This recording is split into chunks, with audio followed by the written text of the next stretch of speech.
some of the clubs on the call before, and obviously open for anyone to get in contact and get through the small grant scheme. It's a quick win scheme, really, with a lot of the application process stripped back, which we'll talk about later. As I said, there'll be throughout the chat any questions that you want to ask, please put them in, and then I will leave my email address at the end as well, if you want to ask me any further questions or about any of the schemes, but we'll be focusing on the small grant scheme tonight. So Katie, Sam, are we okay to start the presentation now? Yep, we're good to go. Thanks, Mark. Okay, great. So I will run through the slides as we go, and then there'll be breaks between sort of key points at the start and then each project type as we go along. So there'll be plenty of opportunity for questions. Anything that you want to ask is fine. Any questions that I can't answer for you now, I will take back and get back to you this week on any questions that you have that I don't answer. So the scheme itself, obviously, is, you will have read in places, for grants up to £25,000 in terms of grant value. Projects costs can go as high as you wish, really, or as high as the project demands, but the grants are limited to £25,000. The projects are available at grants of 75%, so anything above the 75% will be covered by the organisations. The grants are available to football clubs, sports clubs, local authorities, educations and leagues. Those are the organisations at the moment. It can be joint applications between any number of them, and organisations outside of this, but the grants themselves will be paid to one of these entities. At the moment, grants aren't available through this for National League system clubs. So there is a scheme called the Football Stadium Improvement Fund, which should be happy to talk to you about over email on the phone on a separate occasion. A point there to note that if it is something like machinery and there's a multiple pitch site, this might allow you to apply through this fund, but generally National League systems can't apply. And at the moment for the foundation, that will include step 7 as well. And at the minute, we don't provide retrospective funding. So any applications that come in, if items have been purchased or work started before the grant's been offered or before the grant's been accepted, unfortunately, we can't take those through in any circumstances. So these are the project types that are available that we'll go through throughout the evening. So goalposts, portable floodlights, containers, several types of fencing, maintenance equipment, drainage improvements to playing services, and change rooms and clubhouses, which there will be several items that we'll go through later on as well. You'll find some of the project items have similar requirements, so we'll focus more on the ones that are different for each section. So to start with, just a brief run through of how you would go about applying for a grant.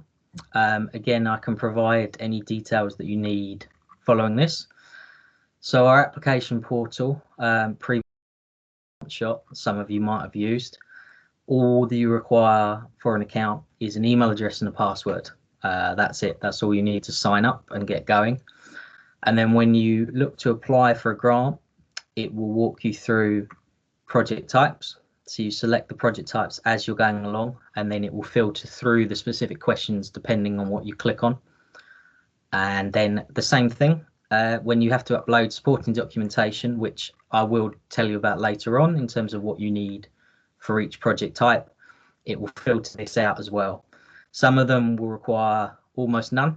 Some of them will require a few, but it's much less than any of the larger grants available. So it's less time focused for you and sort of quicker wins, if you will.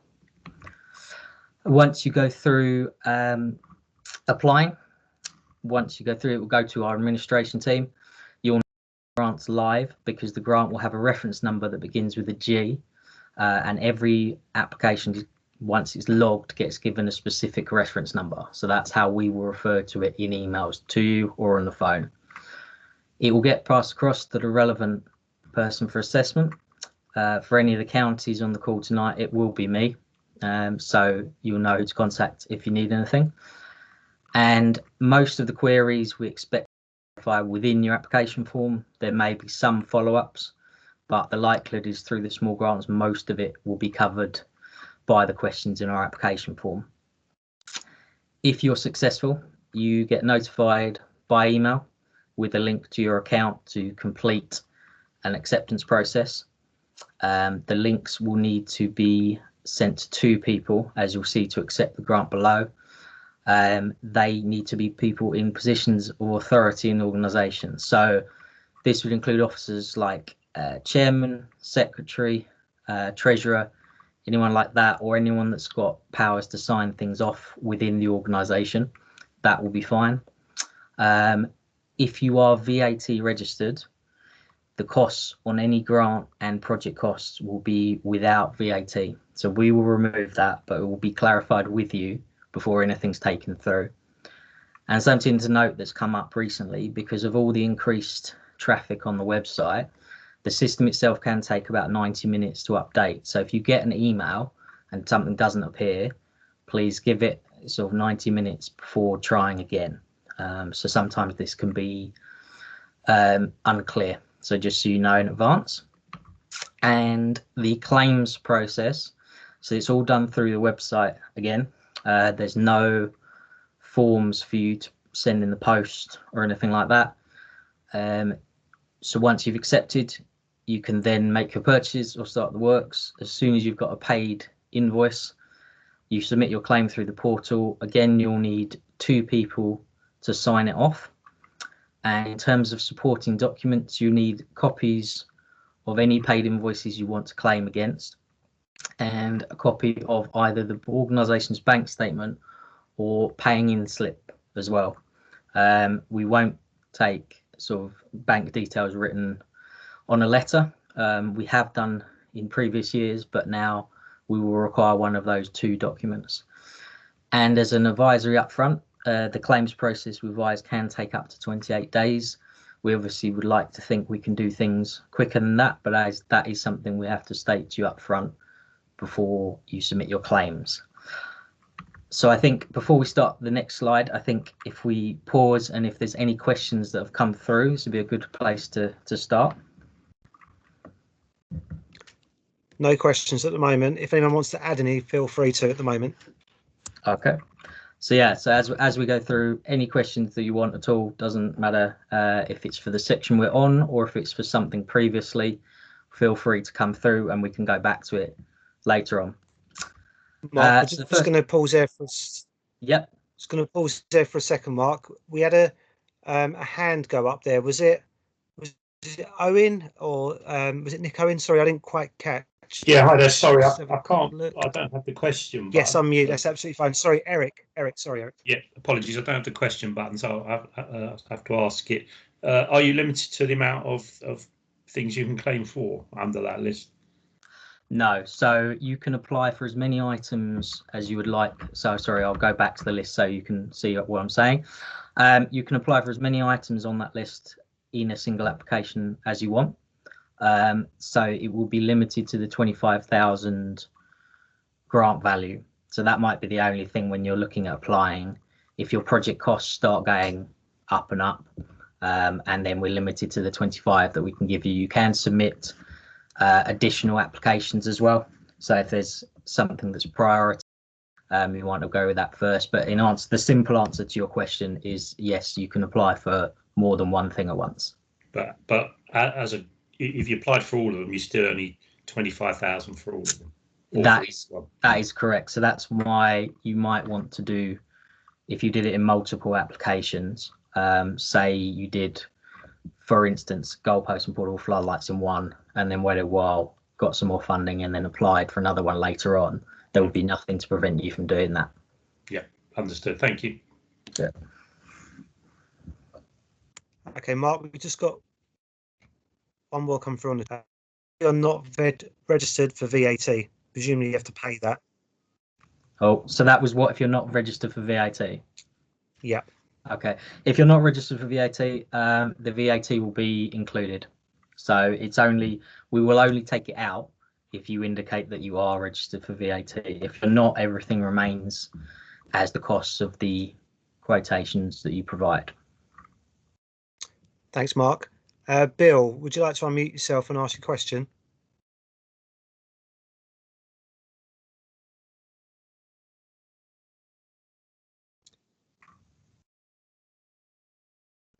Bill, are you with us?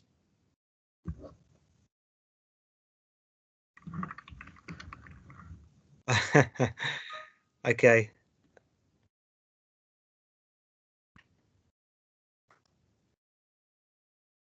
Okay, not to worry, Bill. We'll pick up your question on here if you want to write it into the. Oh, there we go. What is the period between applications? At the moment, there is no specific period between applications. If you applied in the past, you may have seen that there was a policy that we had applications every other season. That has been removed. So the policy as it stands at the time is there's no time limit between applications. I can tell you there are several clubs that have multiple applications in at once, which is not as easy for clubs to manage. Would be some advice, but not a recommendation at all. But in terms of your question, no, there's no period in between. So once you've submitted one, you're free to submit another one as well. Thanks, Mark. Okay, so we've got another question coming through thick and fast, which is great. That's fine. Fantastic. So Richard's sent through a message on the chat. We're a club that needs funding for a changing room improvement. We've applied before, but we refused because we didn't have a lengthy lease on the clubhouse. Essentially, it's only 5 years. Mm-hmm. Can the venue itself apply for the funding? So sorry, I've got the chat here as well. Sorry, I should just concentrate on this. So it will come up later, Richard, in terms of the change rooms, but I'll briefly go through now for your question because I can answer that. For if you're getting a grant of under 25,000, the lease is actually required is 5 years now. So previously it may well have been you applied for a bigger grant. Those leases requirements are longer. In terms of, I can see you asked about the venue applying itself as it's a registered charity. If it was a joint application between them and yourselves, because they were the landowner, there wouldn't be a problem with that. Thanks, Mark. Matt, would you... sorry, Richard, I was just going to say, Richard, if there's any more to your question, please type it in. It may not have answered everything for you. Thanks, Mark. Matt, would you like to unmute and ask your question? Hello, yes, thanks very much. My question was almost identical to Richard's, in actual fact. Okay. I'm negotiating our lease at the moment, and I wondered if you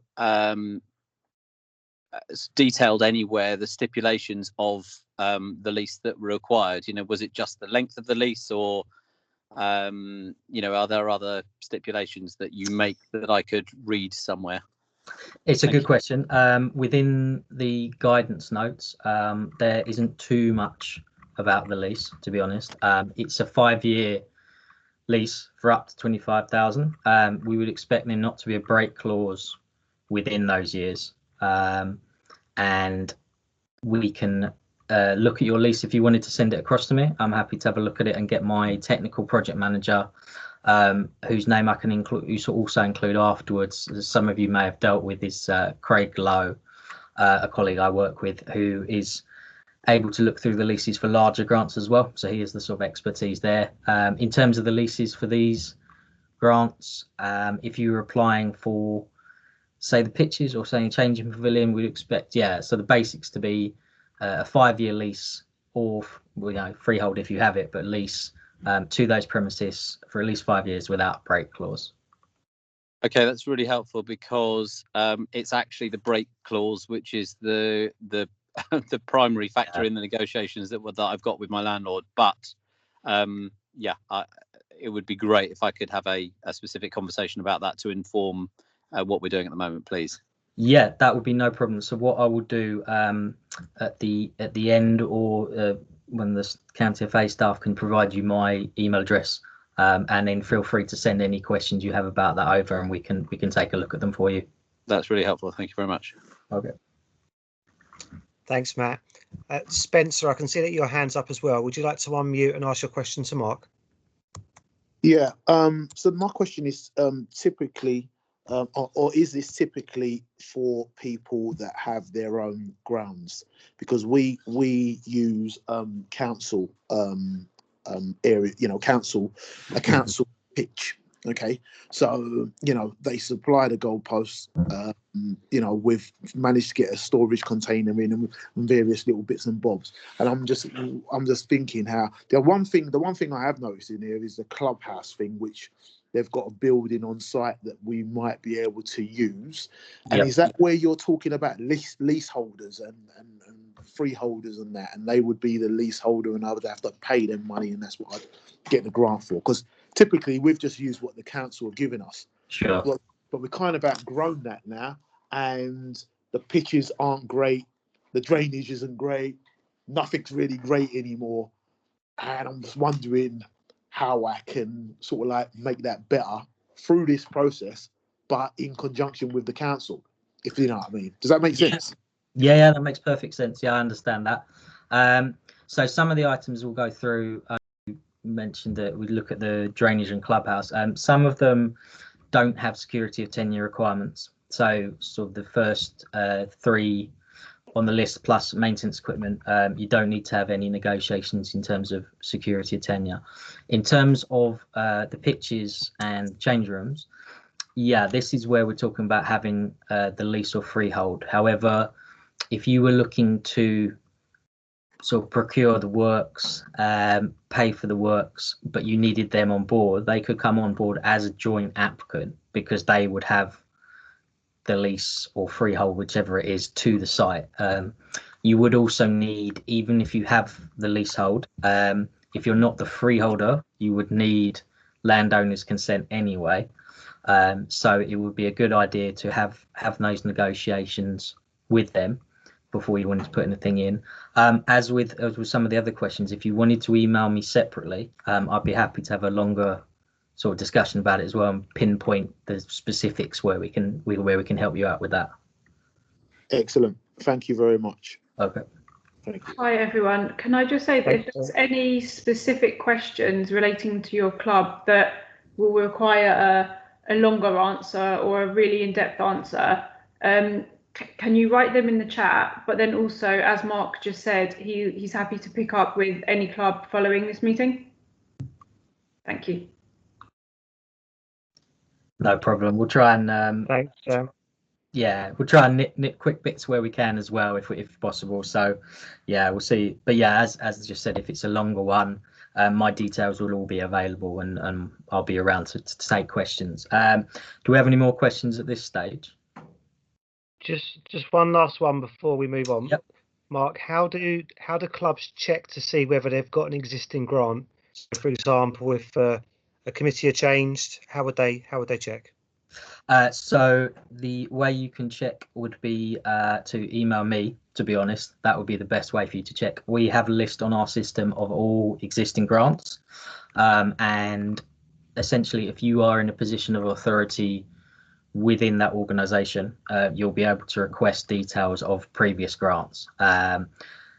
The Grant Shop portal holds grants from when it was first launched, so anything that might not have been applied for through that is unlikely to be able to be found on there. So the best way to find them would just be to send me an email and I can check the details for you. Great, thanks, Mark. Right, I think we'll move on now. If you've got any other questions as we're going, as we said before, put them in the chat and then we'll get them answered either as we go along or at the end of each section. Yeah. Okay, so we'll talk about goalposts in the next section. Obviously, this has been a big source of applications for us to try and change goalposts of varying sizes. So these are the grants that we have available for the goalposts. You'll see the sizes on the screen there. What I will say is you'll see it's based on an average price. So this is an exercise that we did around 18 months ago, taking through all the applications and working out of various sizes the average price of the goalpost. This doesn't mean that you have to pay that much for the goals or that you have to find a quotation for them. It's just to give you the maximum values at each grant. So you'll see in terms of this, for instance, the full size adult goal, there is a grant of 1,440 for an average price of 1,920. So that's the 75% there. If the price was less, you would still get 75% of that cost. If you were to pay more than that, you'll see it's a maximum grant amount. So if you decide to pay more than our current average price, essentially the club will be making up, or club organisation, sorry, will be making up the extra difference. So you'll see the grants below. You've got the 11-a-side goalposts, 9v9 mini soccer and futsal as well. So these are the ones we have available. You'll see that they go down slightly in each group. In terms of number of goalposts, at the moment what we have is it's limited to 5 pairs initially. If you have more than 5 pairs on site, there is an extra form that we fill out to allow you past that. So essentially you would get in contact with myself or any of our administration team to, it's a sort of justification form in terms of why you need more than the 5 pairs. This isn't something that we would stop, so don't worry about doing anything like that. It just means we need a little bit more information than we would do for the others, for the less amounts of goalposts. So in terms of a successful application, these are the simplest ones. So there's no security of tenure, so you don't need to have any ownership of the site at all. There is a list in the guidance notes of a recommended supplier list. Now, this is not saying that these are the only ones we approve. This is just ones that we have seen for recommendations. So it's not a closed list. The only thing would be, if it's not on there, it must meet British standards. So there's a safety certificate that will be published by any supplier from 2018 to make sure it's safe for use, basically. So we would need those as well. And the last point to note on goalposts really is that they shouldn't be purchased until you have accepted the grant terms and conditions. So this sort of ties back into the retrospective funding from earlier. Goalposts generally, in terms of decision times, we would advise you usually get a decision the same week because they're a quick turnaround. And yeah, so that's all you really need for goalposts. We'll sort of publish stop here for this project type to see if anyone has any questions on goalposts.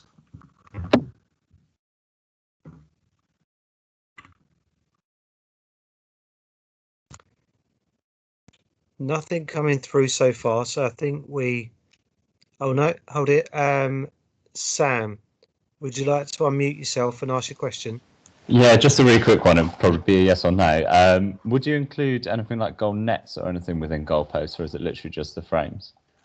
So the goal nets would be included, yeah. So generally suppliers will sell as a package. So it would be the posts. If you need portable goalposts, packages generally include the wheels as well. And yeah, the nets would be included. But if you just needed, if say you just oh, I see. Sorry, no, you would. So essentially, it's for new goalposts or replacement of existing unsafe goalposts. So if you just wanted to buy nets, no, that wouldn't come through. No, that's fine. Great, thanks. Okay.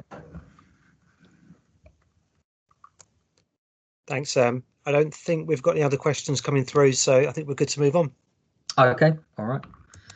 So the next one is portable floodlights. We've had sort of increasing these recently, I think, given the weather and the darkening light. It's obviously a really relevant topic for everyone at the minute. So we accept applications for portable floodlights, both new and old. So if they've been previously owned and come with their own 12-month warranty, then we will accept grant applications for them. In terms of floodlights, there's no fixed number in terms of portable floodlights. Obviously, people have different sized grounds and facilities that they want to light. But depending on the number, which is on a case-by-case basis, there may be additional justification applied, which would be during the assessment phase and the grant officer, so myself, would be in touch if there was any extra discussion needed. We don't fund fixed floodlights. They tend to come through in the FSIF, so the National League. If you that's for facilities, either you can come through a larger scheme or the Football Stadium Improvement Fund. I'm happy to take questions offline about those schemes as well, if you wish to. So that's the sort of portable floodlights, the only two types really. In terms of what types you order, that is entirely up to you, but you'll see the criteria in a second for what you can do. As before, there's no security tenure for this, so you don't need to own the site that you're using. For this, we need 2 like-for-like quotations. So whereas the goalposts, you don't need to source any quotations beforehand, if you so wish.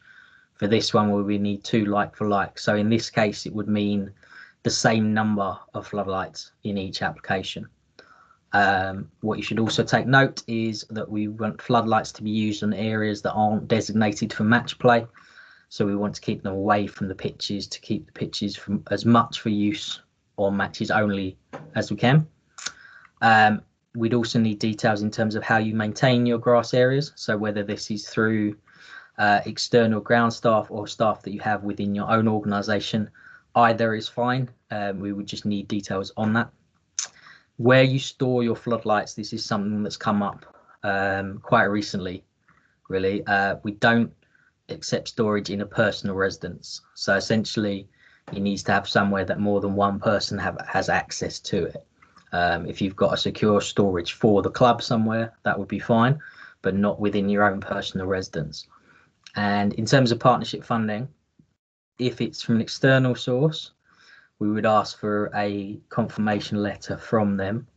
If it's your own partnership funding, generally a bank statement showing that you have the available capital to contribute to the project, or a letter from the club saying that they're contributing, club or organisation, that they're contributing would be fine as well. So there's not too strenuous requirements for this. It's slightly more than the goalposts. That is all we're covering on floodlights at the moment. So again, we'll pause for any questions. Hi, so there's a question from Christine Walker, but I'm going to maybe assume that is Jed. So can you just unmute yourself, please, and ask the question? Good evening, everyone. Mark, a very quick question. Sure. Regarding the floodlighting. Yeah. Right, does planning permission need for these? So for portable floodlights, you wouldn't require planning permission. Planning permission generally would only be for fixed. Yeah. Thank you very much. Cheers. Okay, sure. We also have a question in the chat function. So do the floodlights need to be stored and put away? Yeah, so as in the sort of second to last point, we would need to have evidence of where they would be stored. So usually if a site has a storage container, something like that, or a lockable facility on site, that's where we would expect them to be put, covered by the contents insurance. As I said, the only requirement that we would say no to at the minute is if they were stored within either a personal residence, someone's vehicle. We wouldn't take these as suitable. Thanks, Mark. Good. Okay, no other questions by the looks of it, so if we can move on. Okay.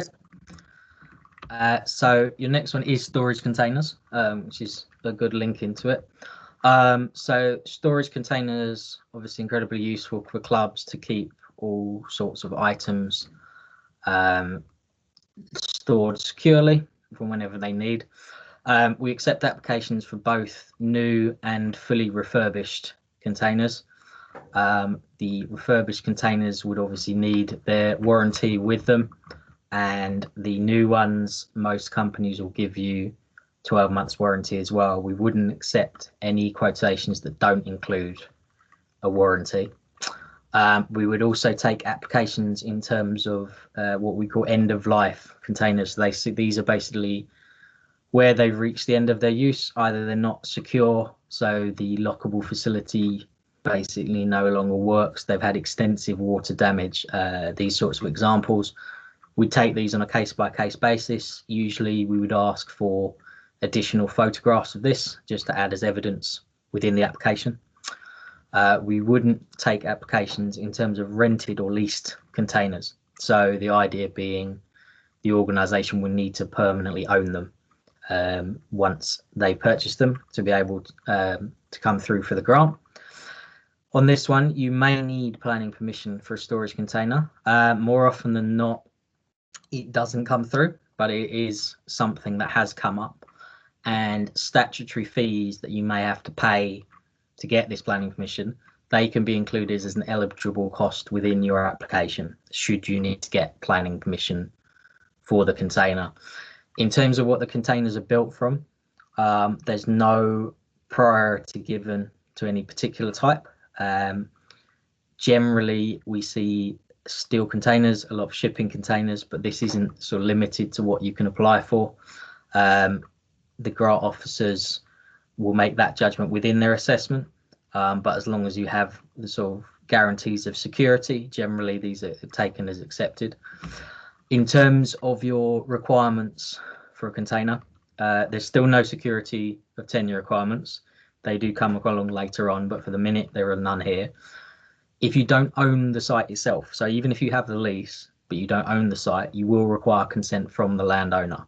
So we take this in the form of a letter just saying the organisation have our permission to put a container on our site. We'll also need confirmation of the planning permission or confirmation if it isn't required as well. So we'd advise you contact your planning authority before looking at these. So we'd need the 2 like-for-like quotations, partnership funding evidence, same as before. If it's previously owned, you'd need a copy of the warranty for the container. And generally helpful is a photographed or marked up drawing, so where the container will be on site. This just helps us with our assessment to put the case across in terms of where it's located.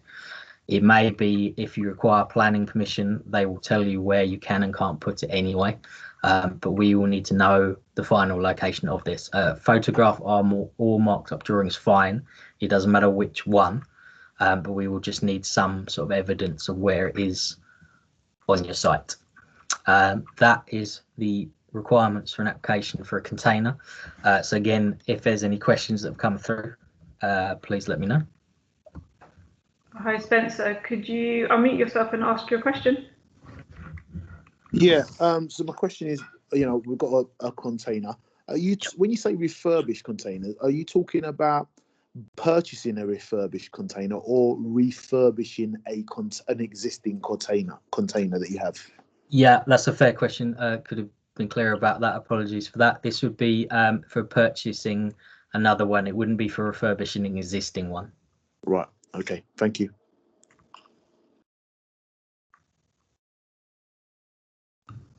No other questions by the looks of it. So if we could move on to the next section, Mark. Okay. So maintenance equipment is your next section. So you'll see as we go along, we are taking applications for the maintenance equipment both on grass pitches and artificial pitches. There are more requirements for artificial pitches, which we will get to as we go along. In terms of the machinery that you can purchase, we take applications for both new and previously owned machinery. When it's reflected in your quotations, either both need to be new or both need to be previously owned. There's not a policy of mix and match. So if you have like for like quotations, as said, they need to both be old or both be new. Your maintenance equipment recommendations come from the Grounds Maintenance Association. So they have regional pitch advisors that were going out. Obviously, at the moment with the current climate, there isn't much of them going out, but the Pitch Power app has launched. That is one we won't discuss too much now, but I'm happy to give as much information as you need on email afterwards, because there can be some extensive bits of that. But essentially, it should reduce the need for you to have someone come out and complete a report. You then send your pitch results to them, and then they can give you recommendations for equipment. We generally don't take equipment applications where this hasn't been filled in. Examples we have in the past have been where equipment has been stolen or there's been arson attacks, things like that. However, we would expect insurance to be in place, so these are very few and far between, to be honest. Generally, the regional pitch advisors will give you a recommendation on what equipment you have and what you need based on their own assessment. So yeah, we can run through that as well. In terms of maintenance equipment, again, no storage, no security of tenure requirements. You will need a pitch report through the Pitch Power app or Grounds Maintenance Station pitch report. More likely now it will be through the Pitch Power app because that is the channel we're looking for people to take. As said, you'll need two like-for-like quotations, partnership funding. Again, you'll need the warranty if it's a previously owned or single-use machinery. You'll need to provide evidence of where the machinery will be stored.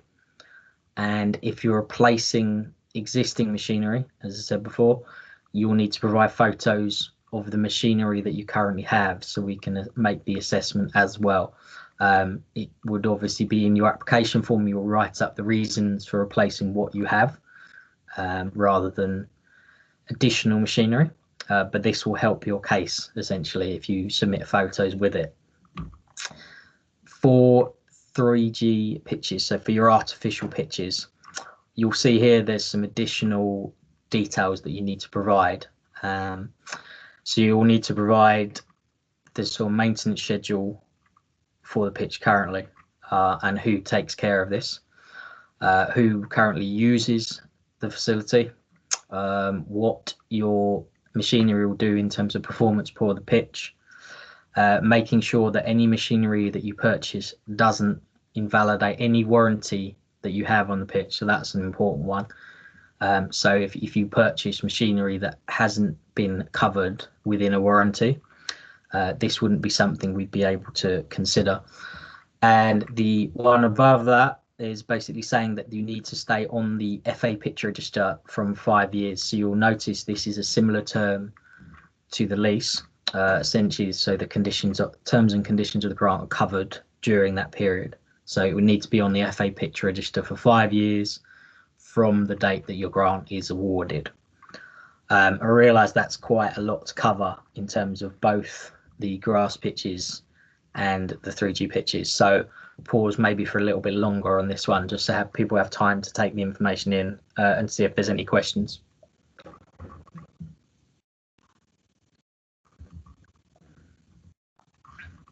So we've got a question from Eric. If you can unmute yourself, please.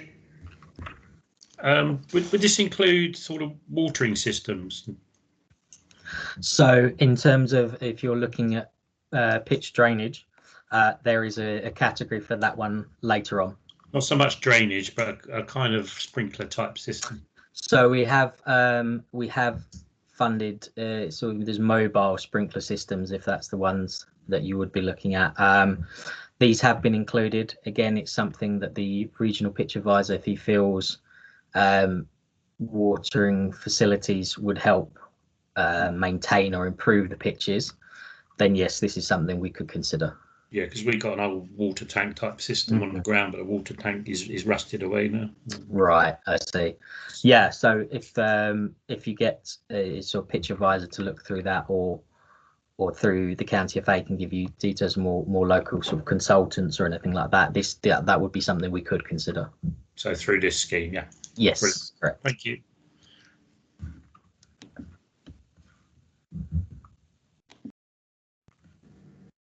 Any other questions before we move on? Okay, not by the looks of it, Mark. So on to the next one. Okay. So next we cover fencing. So I mentioned there when we first began the presentation, there are a few types of fencing that we will consider the funds of. So ball stop netting or ball retention fencing, whichever version you like to call it. So this generally is the sort of demountable poles and nets to stop losing balls from your site, essentially, or damaging residential properties. Often it can be health and safety if it's near roads, things like this. So those will be eligible. Boundary fencing for your site. This is usually included within the same remit as site security fencing. So if you are having problems with trespassing or anything of that nature, that would be something we would consider as well. Pitch perimeter barriers. So people called it pitch perimeter fencing below. These aren't eligible. They can, I know, be league requirements, and they can be league requirements below step level, but currently it isn't something that we would take forward through this scheme. The Stadium Improvement Fund, if you are within the national system, does fund pitch perimeter barriers. So that would be the one I would advise you to go down for that, but through small grants, we wouldn't take that forward. In terms of requirements for applications, this is the first place that the security of tenure comes in. So if you own the freehold to the site, it'd be no problem. Or if you have 5 years left with no break clause. Licenses or playing management agreements, I know they can be common, but these for our grants, we wouldn't take as a supporting document. It would have to be freehold or leasehold, or as with a couple of the questions earlier, you can submit joint applications as well.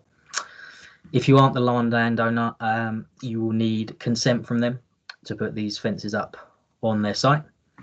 And then in terms of planning permission, if it's demountable, generally you won't need it, or if it's 2 meters or below, that is the figure at the moment.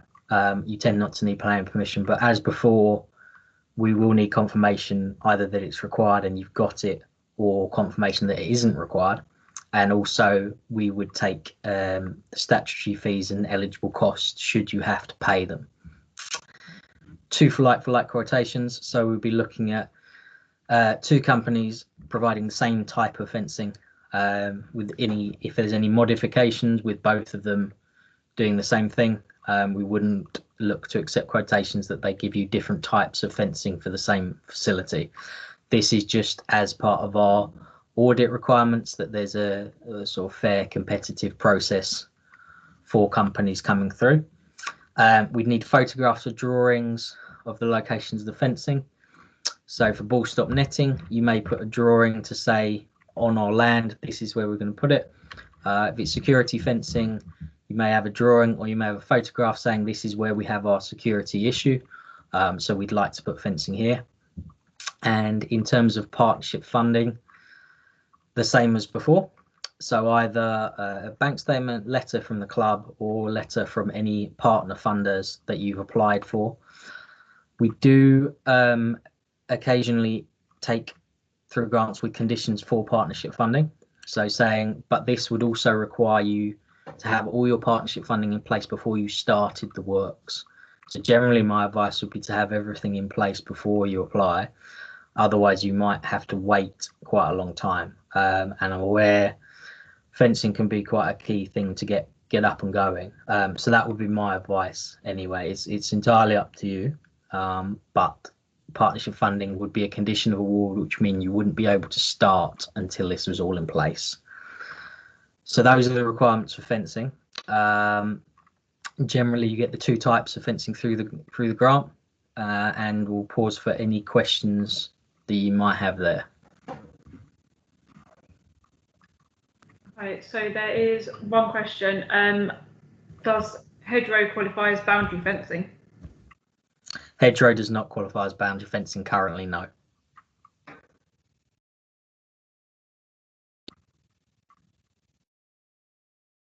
Okay, there's one more. So Jed, could you unmute yourself and ask your question, please? Yep, about replacing the fence in our venue. Is that something that can be done, Mark, or it have to be new going forward? No, so it can be replacements. I presume it will be replacements, either it's sort of damaged or it's gone past the end of its life. If that case, yes, there'll be eligibility to do that. or if the fencing is not fit for purpose. If you'd like to send me some more details afterwards, we'll definitely go through that with you. But yeah, there is potential to replace existing fencing. Thanks, Mark. Cheers. Okay.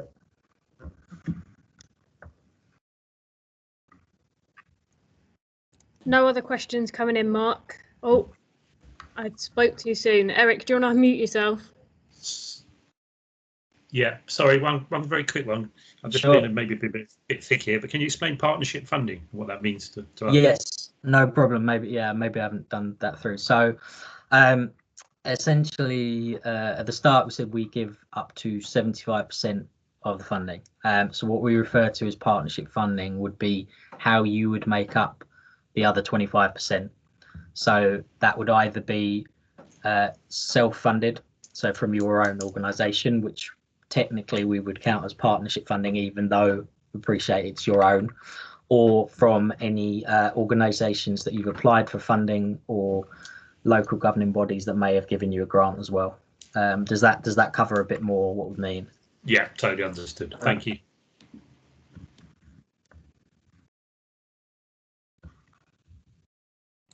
No other questions coming in, Mark, so I think we're okay to move on.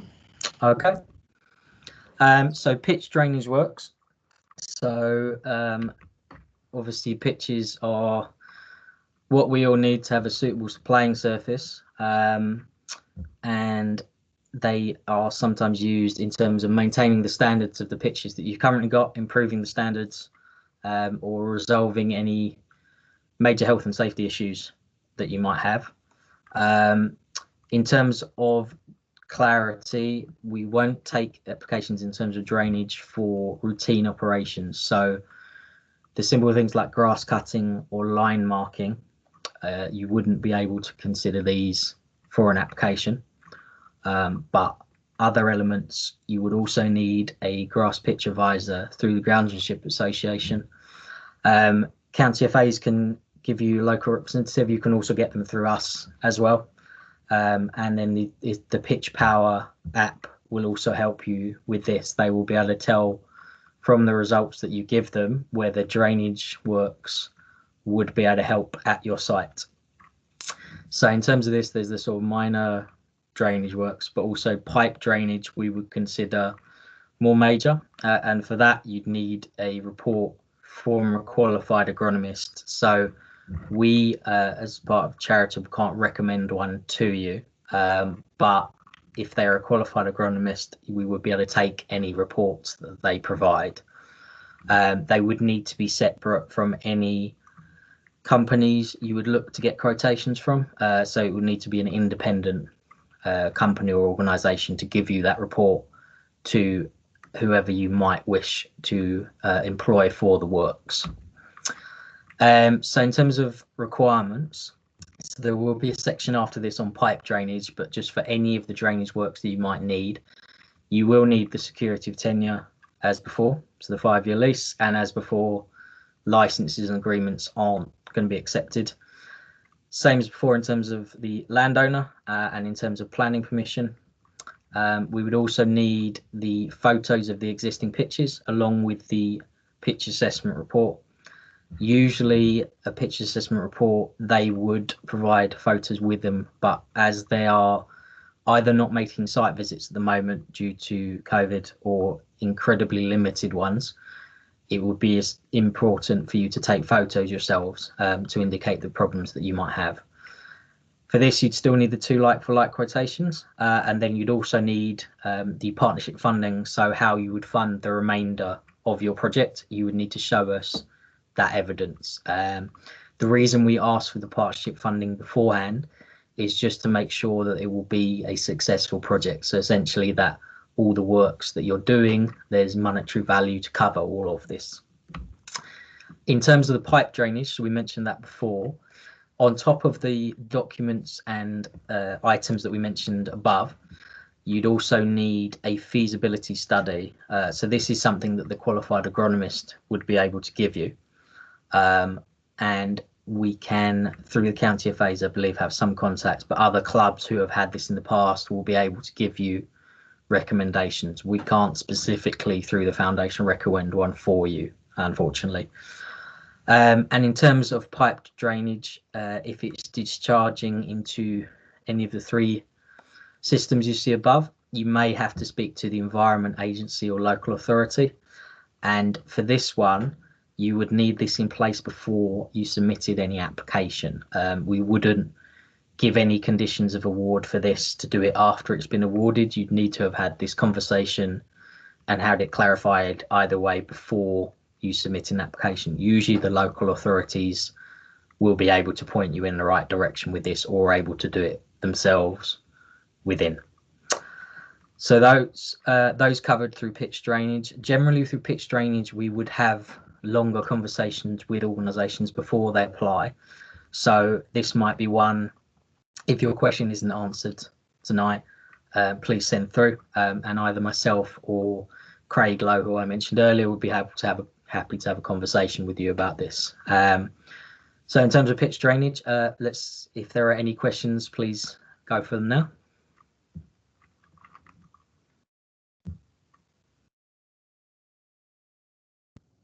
There doesn't appear to be any questions, so we're good to move on. Okay. Mark, just before we move on. Yes, sure. Sorry, before we move on, just a bit of a health warning for everybody on here. So with the drainage systems, we've delivered a few of these a number of years ago now across several different sites, and there have been issues and problems, and they can be very expensive. So I think the idea of a drainage system, of course, works brilliantly well. The practicality of some of the soil and the earth in London does create some challenges with that. So yeah, if it's something you want to do, then of course we'd be happy to explore it. But just a slight health warning that it's not always the magic pill that solves the issue. It can be a slightly more of a problem than it is a solution. So yeah, just a quick heads up on that one, that it's definitely worth speaking to either Sam, Katie or I, or Mark, or the engagement manager at the foundation on that first.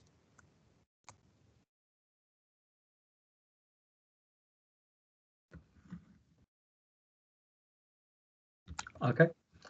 Yeah, as Neil says, it just to add on to that, these can be very expensive projects. So the Grounds Maintenance Association, they may be able to recommend you some other projects that you can take to give quicker fixes rather than the sort of all nuts and bolts approach. They may be able to recommend you something cheaper as well. But they will give you full options. If you ask them to complete a report, they'll be able to give you the options within that. So if we go on to the next section, so in terms of playing surfaces, so somewhat linked to the drainage above as well, but we would look to fund grass pitches, multi-use games areas, and artificial surfaces. All of these surfaces are eligible for funding towards them. As above with the drainage, routine works we wouldn't take through. So whether this be stuff like line painting, routine repairs that are not exceptional works, things of that nature, we wouldn't be able to take through.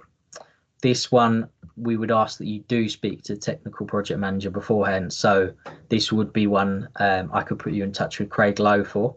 I'd probably be on the call as well, but Craig is the expert on these sorts of things. So in terms of applications, it would still come through me, but the advice would probably be beneficial to you coming through.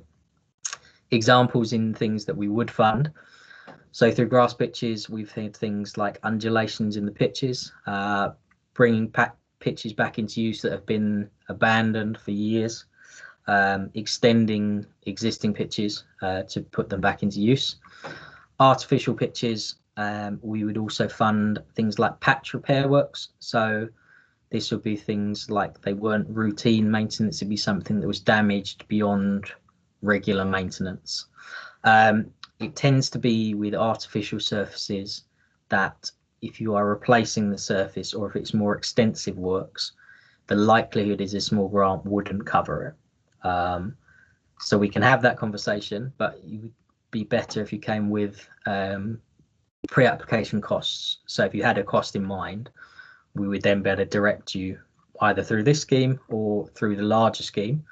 The larger scheme would involve a conversation with your engagement manager, and the process for that is longer. You would require more information for that than you would through this, so that's just something to bear in mind. In terms of applications, a lot of the same that we've gone through before. So you would need your security of tenure with 5 years, landowner's consent if you aren't the landowner, planning permission. Here we would look to have some plans or drawings in terms of the scale of the works, and also we'd like to know, which will be through your quotations. Usually companies will do this, the schedule of works, so how long the works will take. In some cases, if it's more extensive works, we would look to get a condition survey of the existing surface. This would be something you could get through your Pitch Power app or your pitch report. Generally, they will give you information on. We'd look for 2 like-for-like quotations, and we'd also look for a fair few photos in terms of the condition of the surfaces. So we'd like photos from around different areas of the pitch. Oh, sorry. That will cover that one. So generally, I would say this is more grass pitch application. We will fund artificial, but they do tend to be more expensive. But we will obviously have the conversation with you for whatever surface that you're looking to repair. So any questions now, again, please ask.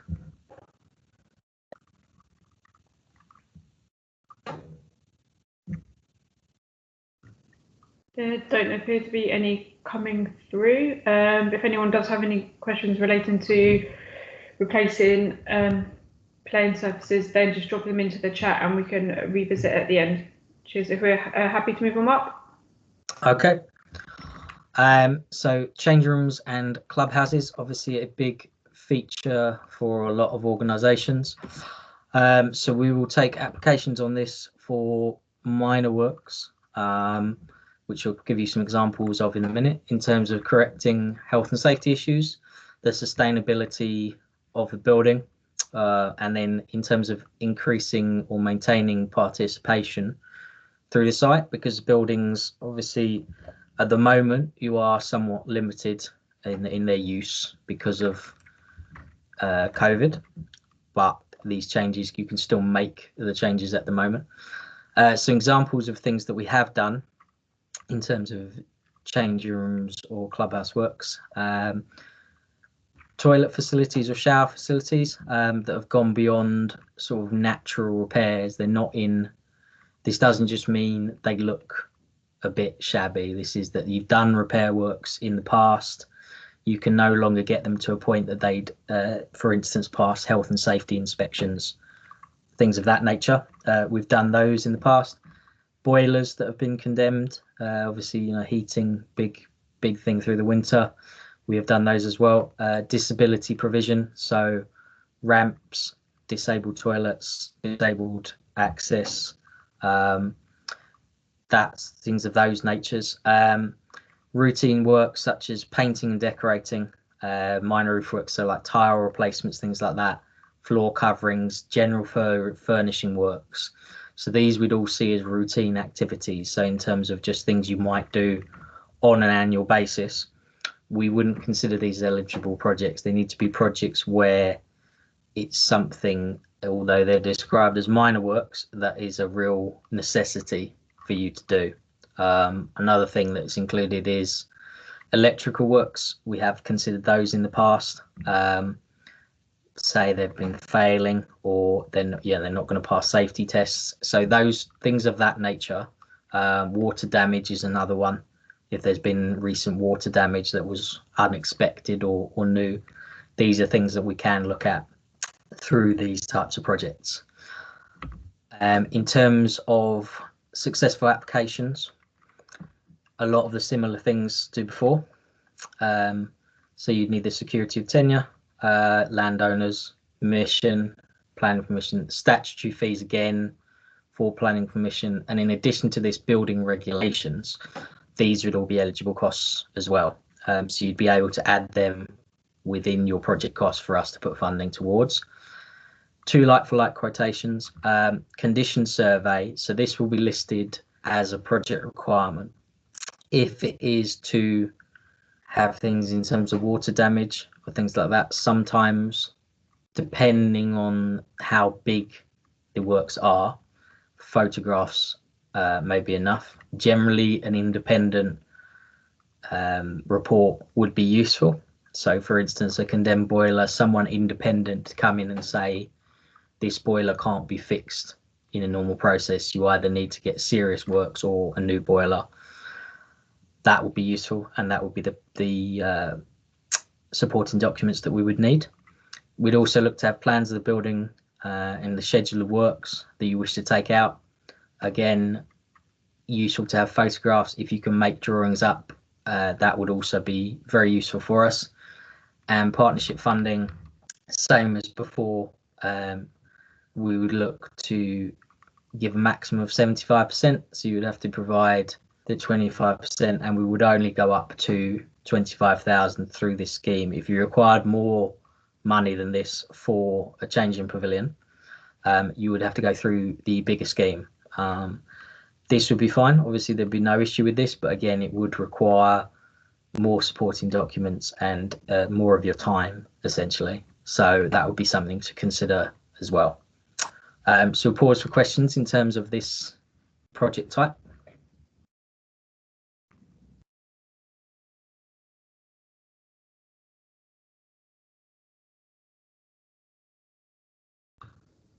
I can't see any coming through or anyone's hands raised. So again, if anyone does have any, spoke too soon. Southgate County, so I'm assuming that's Cliff. If you could. Yeah, hi guys. It's just should be a simple question. If we've got potentially 2 or 3 items within Clubhouse, namely replacing a fire door and other improvements, do we bullet those within the notes and descriptions within the application and then combine the cost? Yes, so that would be one way you could do it. You can apply for them separately if you wish, but we would prefer, if it was for a change room works, you can lump them all into one application. And we'd be happy to help out in terms of working that up.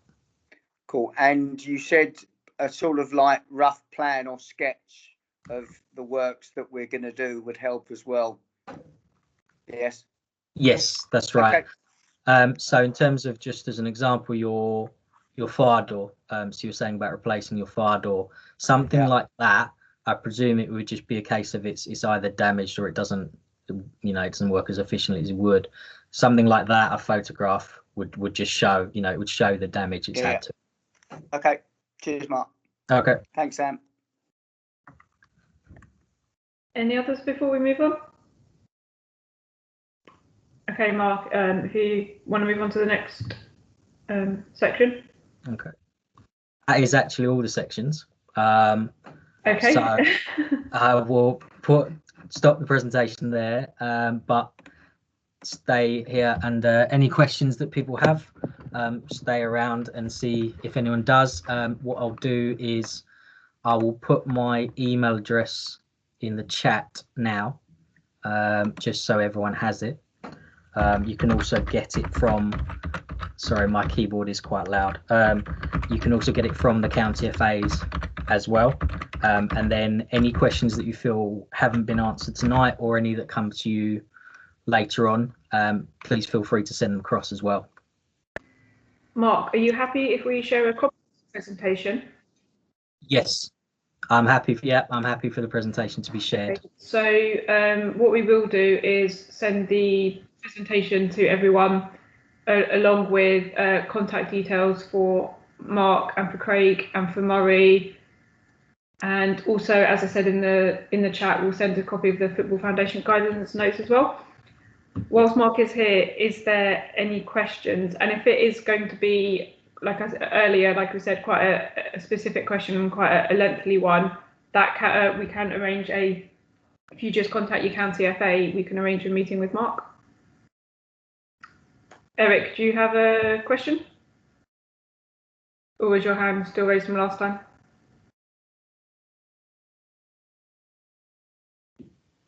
So, Mark, sorry, and just another quick question regarding sure. the water tank. It's quite a specialist bit of equipment. Now, we've managed to potentially get a use of a second-hand similar system from Norwich City. Don't ask how we managed to do that. Okay. So is that something we could look at doing on the scheme? I don't know if we'd be able to get a quote from someone else because it's quite unique. But yeah, I understand that one. If you put in, perhaps we can put in some time this week for myself and Craig to give you a call. And I think that'd be the best way. Generally, we would need to have two quotations, but I do recognise that is a kind of specialist item. So yeah, let's have a longer conversation about that one, see what we can do. Brilliant, thanks, Mark. Cool. Cliff, you had a question? Yes, Mark. Just a general question. Do you prefer us to discuss the application we're putting through if it's got 4 or 5 items within that application, or is it preferred that we do it, submit it with all the information that you need, and then discuss? It doesn't matter particularly either way. Okay. All I would say for the multiple item ones, if we discuss it beforehand, it might shorten the assessment phase. That might be all I would say, because it would be less questions after you submit. But either way you'd want to do it, there's no problem. We've got to have those conversations either way, yeah? Yes. Cool. No worries. Cheers, mate. Okay. Okay, Spencer? I guess mine is probably, now I think about it, going to be a longer conversation with Mark. So I'll just kind of prep you up a little bit for what Okay. be asking you. I think a lot of the things you've mentioned, we talking from a personal perspective, Sure. we have before. But again, we are we use council facilities, and all of those facilities that we use, if you kind of read it back from a council perspective, they're all pretty poor because they just do the bare minimum, because they've also got budgets and things that they've got to work with. So a lot of this stuff that you've mentioned, we have a need for, but they don't seem to be geared towards us. It seems to be geared towards people who have already got their own grounds. That's how it seems. So where am I going for improvements? How do I get improvement? What do you understand what I'm saying? Yeah, no, I understand what you're saying. I guess there's some of the items, as you say, do sort of lend themselves to people who do own their own grounds. However, that's the feature that we do have for joint applications. I know you've mentioned the council authority, joint applications with the council. Possibly in terms of other funding, County FAs might be able to point you in other directions for funding. If not, be happy to have a conversation with yourselves and the council as well, if we can get them all of us together, or if you give us some ideas of what you might like, and we can have sort of discussion with the council. It is a bit, I do understand, hamstrung if you don't own your own facility for the larger works. I do understand that would potentially have some stepping stones to cross. But let's have a call, Spencer, and we'll run through things, and then we'll see where we can go. Yeah, that sounds good. Thank you. Okay. Spencer, did you say you were from an Essex affiliated club? Yes. So it will also be worth you speaking to Nick Emery at Essex. It's funny you should say that, because we've had this conversation already. Okay. Well, as Mark said, it's something that between Football Foundation County, FA, and yourself can pick up. Exactly. Yeah. Yeah. Spencer, is this the club in Ilford? Yes.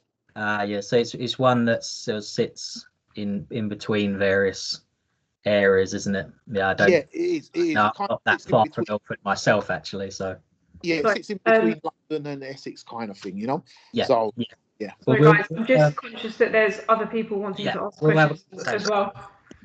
I believe it was Jed next. You there, Jed? Yep. Hello. Right. Just a quick one, Mark. What's been held up on our one as a pitch prep tape? Let's get it right. The PIP one. you know, for the pitch understand. maintenance. Right. We've contacted a few companies to come in to quote us for vertidraining, and they've been very, very slow.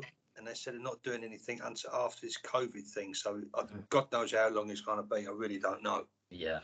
So that means that application we've put in, right, we can't draw down any of the money on it because we're waiting for companies to come forward. Is this the contractor services application? Yeah.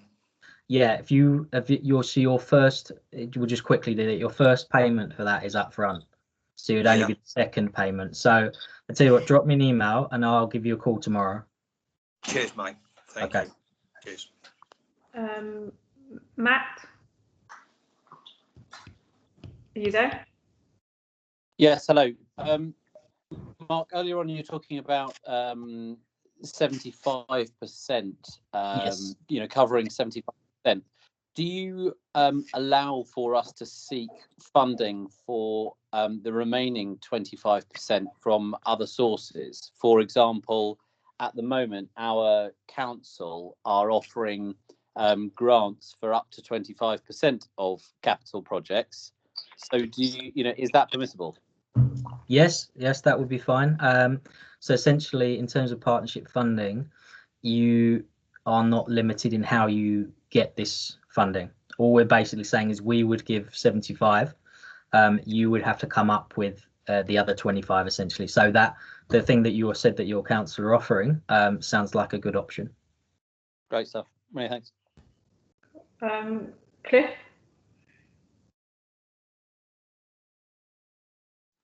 Nothing from me, thank you. Oh, your hand's still raised. Don't worry. Okay. Well, thank you, Mark, for that. It was really, really informative, and we hope it has helped clubs. If you do have any further questions, just drop your parent county FA a message, or Mark directly. Mark, would it help if should the clubs be going to county FA first, or can they come directly to you? They can come directly to me. That's fine. Okay, maybe just worth going to Mark directly, but then copying in your county FA just so we're aware of projects. And then if any clubs do need help with the 25% match funding, again, go to your county FA and we can always help you. No promises, but we can always help you source other funding or point you in the direction of other funders. So that's it from us this evening. Again, thank you all for giving up your time to come. And if you do have any questions, again, can't reiterate this enough, just contact your county FA and we are always there to support you.